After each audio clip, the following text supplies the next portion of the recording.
Assalamualaikum warahmatullahi wabarakatuh. Selamat pagi anak-anak. Gimana kabar kalian hari ini? Alhamdulillah, ibu juga sehat. Sebelum kita memulai pelajaran, mari kita membaca doa terlebih dahulu ya. Bismillahirrahmanirrahim. Raditu billahi robba wa bil islami dina wa bi muhammadin nabiyya wa rasula. Rabbi zidni ilma warzuqni fahma. Amin. Ibu absen dulu ya.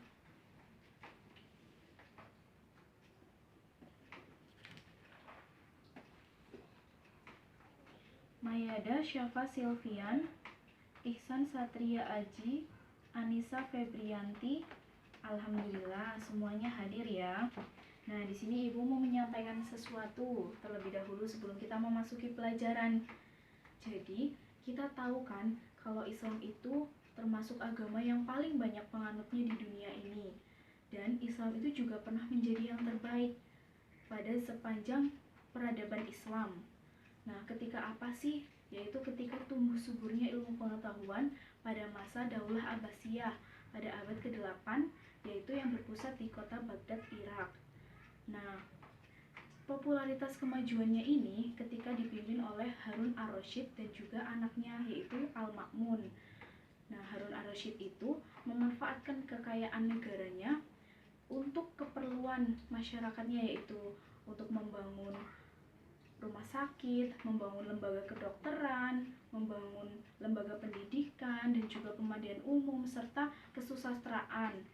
Nah, maka dari itu, Islam menempatkan dirinya sebagai yang terbaik di dunia ini dan tidak tertandingi. Beda lagi kalau dengan Al-Ma'mun, yaitu anaknya. Al-Ma'mun itu mendirikan Baitul Hikmah, yaitu sebagai pusat penerjemahan yang juga berfungsi sebagai perguruan tinggi, di mana di dalamnya itu terdapat perpustakaan yang besar. Nah, dari cerita ibu tadi yang udah ibu sampaikan, akankah ya nanti pada masa Abbasiyah itu kemajuan ilmu pengetahuan akan muncul pada sekarang? Nah, itu tugas dari kalian. Coba kita tadi cermati bagaimana harumnya sih Islam pada saat itu di mata dunia. Kalian sebagai generasi penerus bangsa, jangan sampai lelah untuk menuntut ilmu. Kita harus menunjukkan kepada dunia kalau Islam itu juga dapat menjadi pemimpinnya. Islam dapat menjadi yang terbaik kembali. Nah, nanti kalian akan mempelajari tentang sejarah perkembangan ilmu pengetahuan Daulah Abbasiyah. Apa saja sih nanti yang akan kalian pelajari? Yang pertama, nanti kalian akan mempelajari sejarah pemerintahan Daulah Abbasiyah. Yang kedua, nanti sejarah perkembangan ilmu pengetahuan Daulah Abbasiyah. Dan yang terakhir itu sejarah kebudayaan Daulah Abbasiyah. Ya, sampai di sini sebelum kita memulai pelajaran, ada yang mau ditanyakan? Tidak ada? Baik, ibu langsung masuk ke pelajarannya ya. Yang pertama, kita akan membahas tentang sejarah pemerintahan Daulah Abbasiyah. Baik, di poin yang pertama ini, materi pertama, ibu akan menggunakan video. Nanti jadi ibu akan menyetelkan videonya kepada kalian, nanti kalian akan mencermatinya. Nah, sekarang kalian cermati ya video dari ibu berikut ini. Pemerintahan Daulah Abbasiyah merupakan kelanjutan dari pemerintahan sebelumnya dari Bani Umayyah. Pendiri dari Daulah Abbasiyah ini adalah Abdullah al-Sofah ibn Muhammad ibn Ali ibn Abdullah ibn al-Abbas. Pola pemerintahan yang diterapkan oleh Daulah Abbasiyah berbeda-beda, sesuai dengan perubahan politik, sosial, dan budaya. Kekuasaannya berlangsung dalam rentang waktu yang cukup panjang, dari tahun 132 Hijriah atau 750 Masehi sampai dengan 650 Hijriah atau 1258 Masehi. Berdasarkan perubahan pola pemerintahan dan politik, para sejarawan biasanya membagi masa pemerintahan Daulah Abbas menjadi 5 periode. Periode pertama disebut periode pengaruh Arab dan Persia pertama, periode kedua disebut periode pengaruh Turki pertama, periode ketiga masa kekuasaan dinasti Bani Buwaih dalam pemerintahan Khilafah Abbasiyah, Periode ini disebut juga masa pengaruh Persia kedua. Periode keempat, masa kekuasaan Daulah Bani Seljuk dalam pemerintahan Khilafah Abbasiyah. Biasanya disebut juga dengan masa pengaruh Turki kedua atau di bawah kendali Kesultanan Seljuk Raya. Dan periode kelima, masa khalifah bebas dari pengaruh dinasti lain, tetapi kekuasaannya hanya efektif di sekitar kota Baghdad dan diakhiri oleh invasi dari bangsa Mongol. Pada awalnya, ibu kota negara adalah Al-Hashimiyah, dekat Kufah. Namun, untuk lebih memantapkan dan menjaga stabilitas negara yang baru, Khalifah Al-Mansur atau Khalifah kedua memindahkan ibu kota negara ke kota yang baru dibangunnya, yakni Baghdad, dekat bekas ibu kota Persia tahun 762 Masehi. Dengan demikian, pusat pemerintahan dinasti Bani Abbas berada di tengah-tengah bangsa-bangsa Persia. Di ibu kota yang baru ini, Al-Mansur melakukan konsolidasi dan penertiban pemerintahannya, di antaranya dengan membuat semacam lembaga eksekutif dan yudikatif. Dalam bidang pemerintahan, Al-Mansur menciptakan tradisi baru dengan mengangkat wazir sebagai koordinator dari kementerian yang ada. Wazir pertama yang diangkat adalah Khalid bin Barmak, berasal dari Balkh, Persia. Dia juga membentuk lembaga protokol negara, sekretaris negara, dan kepolisian negara di samping membenahi angkatan bersenjata. Dia menunjuk Muhammad ibn Abdurrahman sebagai hakim pada lembaga kehakiman negara. Jawatan pos yang sudah ada sejak masa dinasti Bani Umayyah ditingkatkan peranannya dengan tambahan tugas. Kalau dulu hanya sekedar mengantar surat, pada masa Al-Mansur, jawatan pos ditugaskan untuk menghimpun seluruh informasi di daerah-daerah, sehingga administrasi kenegaraan dapat berjalan lancar. Para direktur jawatan pos bertugas melaporkan tingkah laku gubernur setempat kepada khalifah. Pada masa Al-Mahdi atau khalifah ketiga, perekonomian mulai meningkat dengan peningkatan di sektor pertanian melalui irigasi dan peningkatan hasil pertambangan, seperti perak, emas, tembaga, dan besi. Di samping itu, transit perdagangan antara timur dan barat juga banyak membawa kekayaan.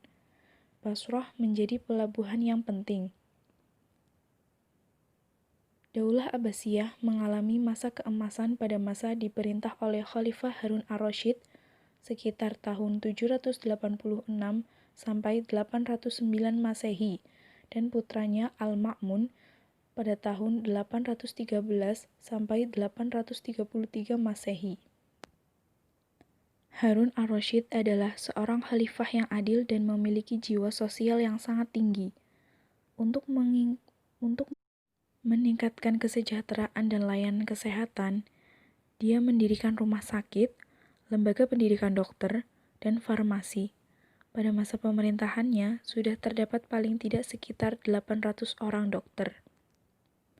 Harun ar-Rasyid juga membangun tempat-tempat untuk pemandian umum untuk rakyatnya. Sungguh, pada waktu itu kesejahteraan, sosial, dan kesehatan menjadi perhatian serius pemerintah. Untuk mendukung terwujudnya kemajuan tersebut, pemerintah mendorong tumbuhnya ilmu pengetahuan melalui sektor pendidikan. Perhatian pemerintah terhadap masalah pendidikan dan ilmu pengetahuan berlanjut pada saat Daulah Abbasiyah dipimpin oleh Khalifah Al-Ma'mun. Khalifah Al-Ma'mun adalah khalifah setelah Harun ar-Rasyid. Al-Ma'mun juga dikenal sebagai khalifah yang sangat cinta kepada ilmu filsafat. Pada masa pemerintahannya, penerjemahan buku-buku asing digalakkan. Untuk keperluan penerjemahan ini, ia mendirikan lembaga yang bernama Baitul Hikmah sebagai pusat penerjemahan sekaligus berfungsi sebagai perguruan tinggi dengan perpustakaan yang besar. Al-Mu'tasim, khalifah berikutnya, pada tahun 833 sampai 842 Masehi, memberi peluang besar kepada orang-orang Turki untuk masuk dalam pemerintahan. Keterlibatan mereka dimulai sebagai tentara pengawal. Tidak seperti pada masa Daulah Umayyah, dinasti Abbasiyah mengadakan perubahan sistem ketentaraan. Praktik perang bagi orang-orang Muslim sudah terhenti. tentara dibina secara khusus menjadi prajurit-prajurit profesional. Dengan demikian, kekuatan militer dinasti Bani Abbas menjadi sangat kuat. Walaupun demikian, dalam periode ini banyak tantangan dan gerakan politik yang mengganggu stabilitas, baik dari kalangan Bani Abbas sendiri maupun dari luar. Gerakan-gerakan itu seperti gerakan sisa-sisa Bani Umayyah dan kalangan internal Bani Abbas, revolusi Al-Khawarij di Afrika Utara, gerakan Sindik di Persia, gerakan Syiah, dan konflik antar bangsa dan aliran pemikiran keagamaan, semuanya dapat dipadamkan.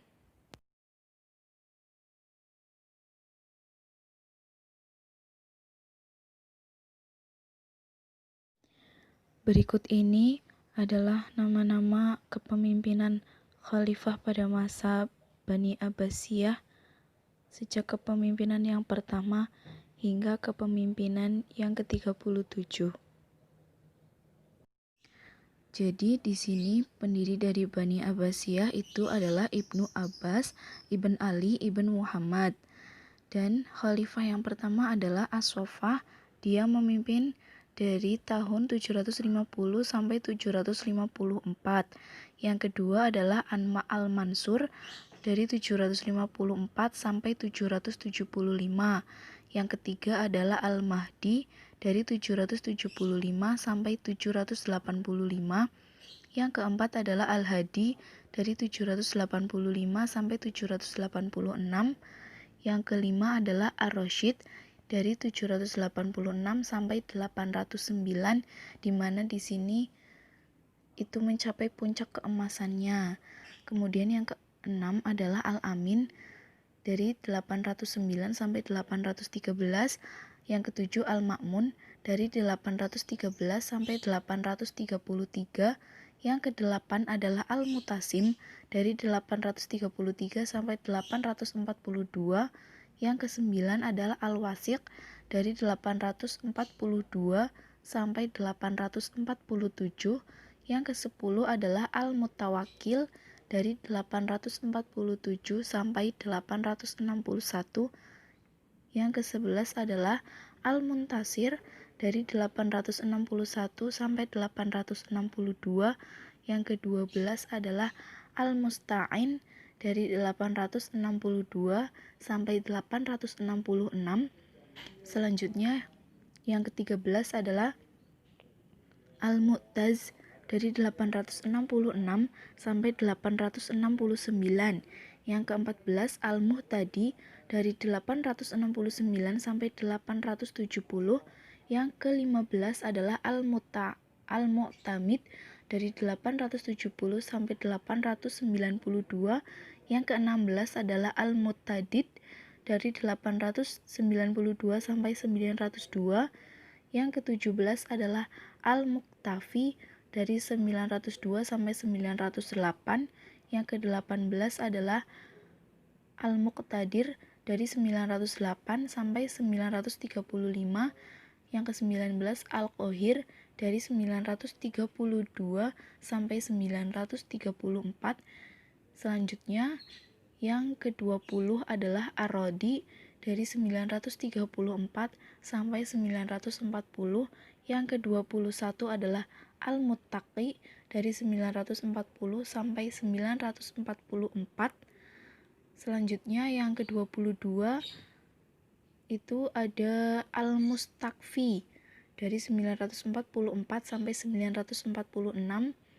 Yang ke-23 Al-Muti 946 sampai 974. 24 ada At-Ta'i ada 974 sampai 991. Dan ini adalah potret Al-Hikmah yang didirikan oleh Al-Ma'mun, di mana di dalamnya terdapat perpustakaan dan banyak orang-orang yang berkunjung di dalamnya.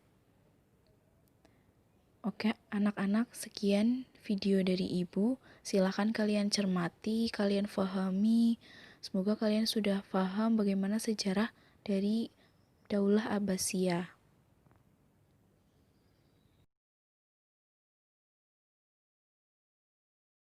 Baik, tadi kalian sudah melihat video dari Ibu ya, yang tentang materi pertama yaitu sejarah pemerintahan Daulah Abbasiyah.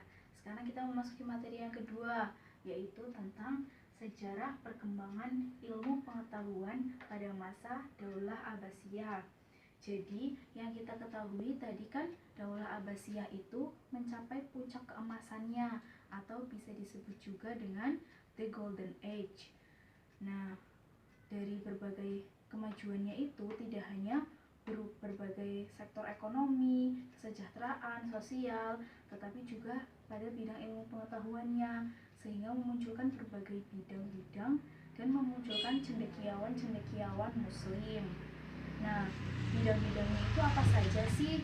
Di sini kalian bisa lihat ada 10 bidang.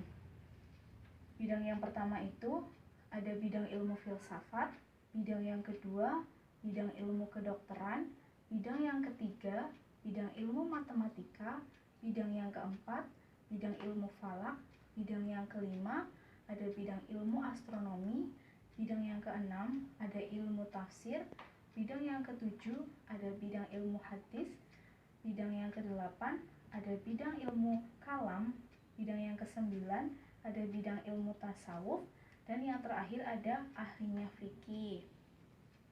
Baik, tadi kan Ibu sudah menyebutkan berbagai bidangnya.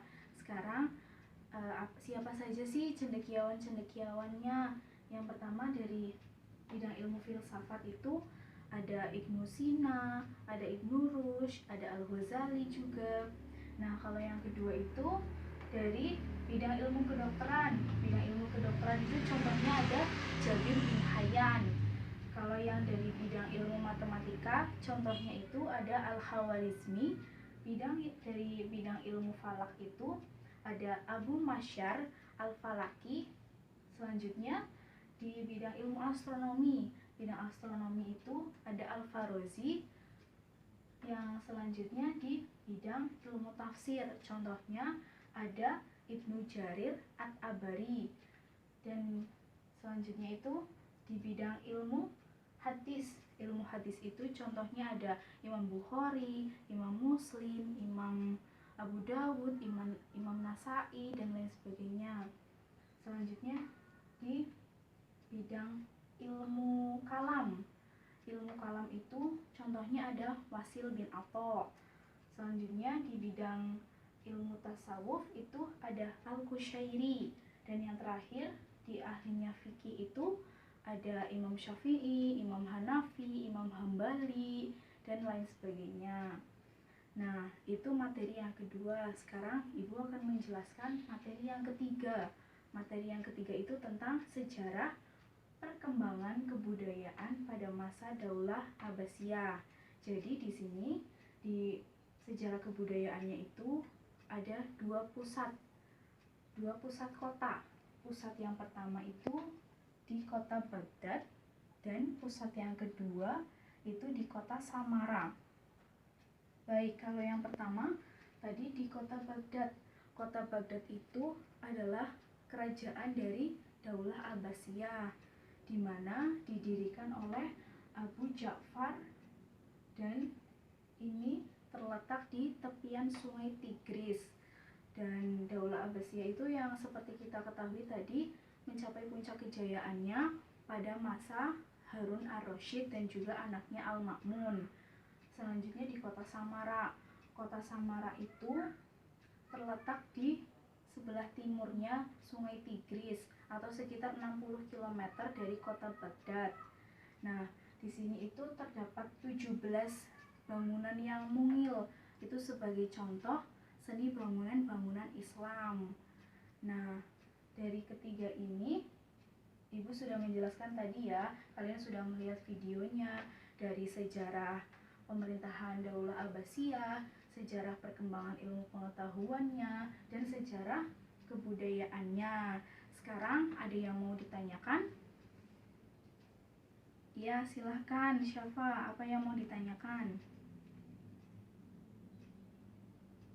Oke, jadi Syafa itu tanya, apa sih Bu hikmahnya kalau kita itu mempelajari sejarah dari perkembangan ilmu pengetahuan Daulah Abbasiyah. Jadi apa sih, kenapa sih kita harus mempelajarinya? Yang pertama, Ibu jelaskan. Yang pertama itu kita dapat meningkatkan keimanan kita kepada Allah Subhanahu wa taala dengan menjalankan perintahnya dan juga menjauhi larangannya. Selanjutnya yang kedua itu kita dapat menumbuhkan semangat untuk mencari ilmu, baik itu ilmu agama maupun di ilmu dunia, sebagaimana dicontohkan oleh para cendekiawan-cendekiawan muslim lainnya. Selanjutnya ada juga sebagai menumbuhkan rasa persatuan dan kesatuan kita. Jadi ketika kita menuntut ilmu itu tidak hanya tidak berpatokan pada suku, ras, atau budaya. Jadi kita tetap menjadi satu, tidak membeda-bedakan mana suku, mana ras, dan mana budaya, bahkan agamanya.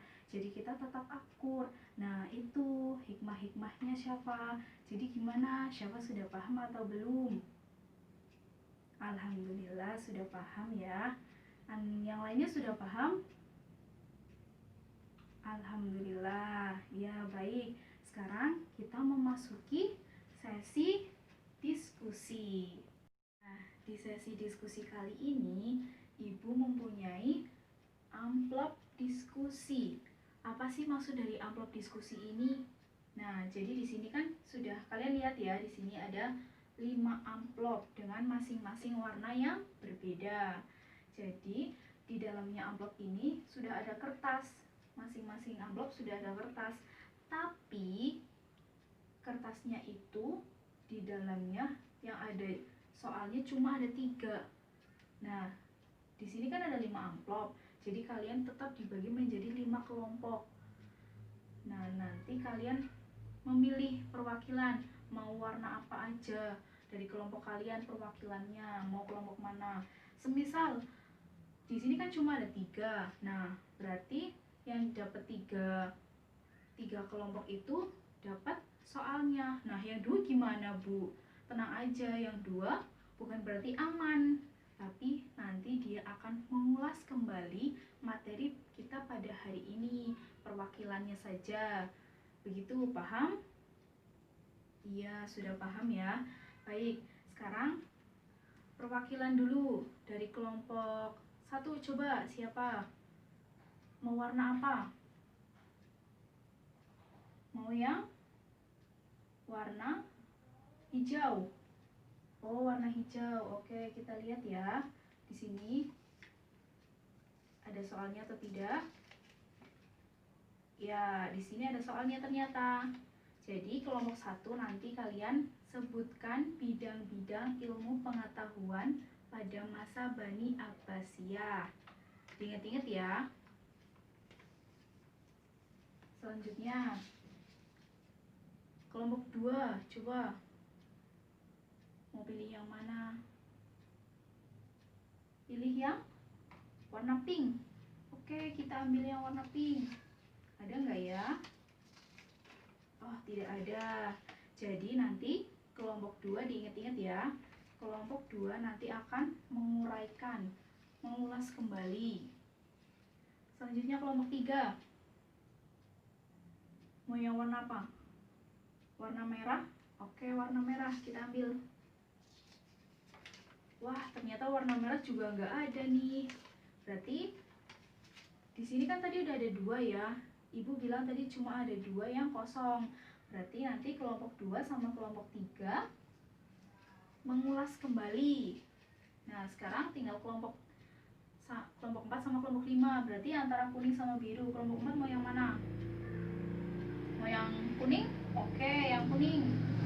Kita lihat ya, soalnya apa? Nah, soalnya itu sebutkan hikmah mempelajari sejarah pertumbuhan ilmu pengetahuan pada masa Bani Abbasiyah. Ingat-ingat itu ya, kalian menyebutkan hikmahnya tadi apa saja yang sudah Ibu sebutkan ketika Syafa bertanya. Terakhir berarti tinggal kelompok terakhir, kelompok 5. Kalian kebagian yang warna biru. Yang jelas kalian juga mendapatkan soal. Soalnya itu sebutkan perkembangan kebudayaan pada masa Daulah Abbasiyah. Baik, sudah paham ya? Ibu ulangin. tadi yang mendapatkan soal itu ada kelompok berapa saja tadi? Kelompok 1, kelompok 4, dan juga kelompok 5. Kelompok 2 sama kelompok 3 kan ya tadi yang ini yang pink sama yang merah itu ternyata kosong. Kalian nanti akan mengulas kembali. Oke, sekarang Ibu kasih waktu dulu ya buat kalian mengerjakan untuk kelompok 1, kelompok 4, dan kelompok 5. Tapi jangan lupa untuk kelompok 2 dan 3 kalian tetap mempersiapkan nanti apa sih kesimpulan dari materi kita pada hari ini. Ibu kasih waktu ya. Baik, Ibu rasa cukup. Gimana kelompok 1, kelompok 4, sama kelompok 5? Sudah selesai? Baik, Ibu ambil ya.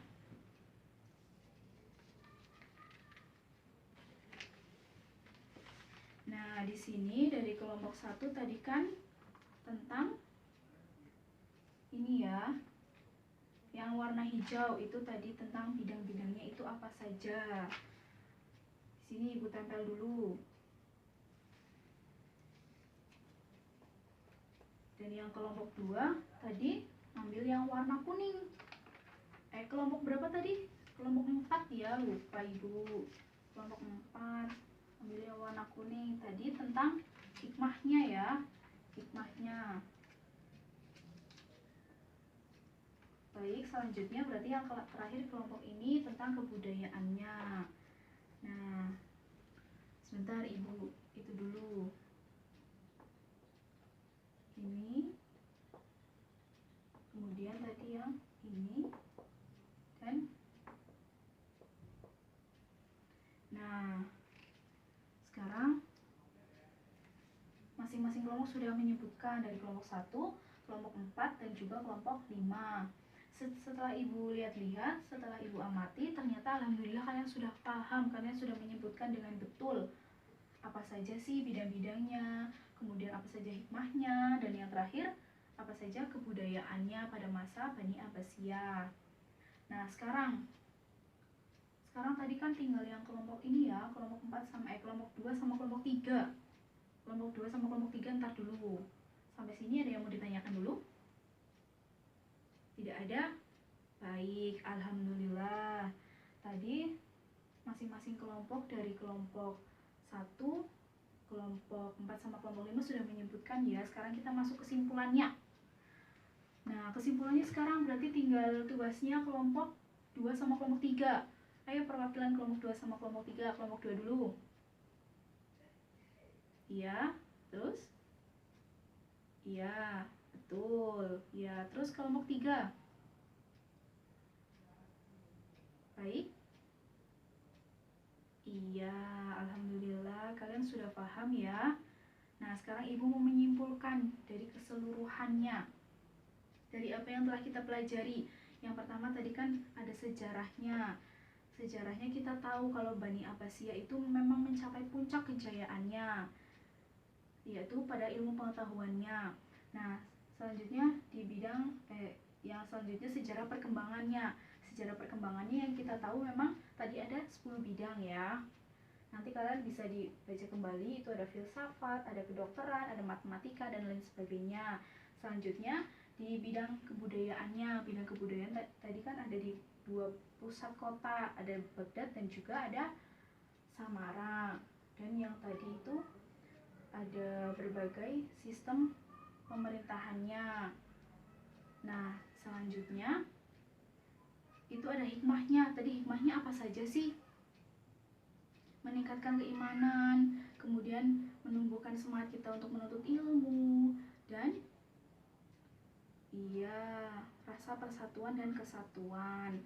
Baik, alhamdulillahirobbilalamin. Akhirnya kita sudah selesai. Mari kita baca hamdalah bersama-sama terlebih dahulu. Alhamdulillahirobbilalamin. Subhanakallahumma wa bihamdika asyhadu alla ilaha illa anta astaghfiruka wa atubu ilaik.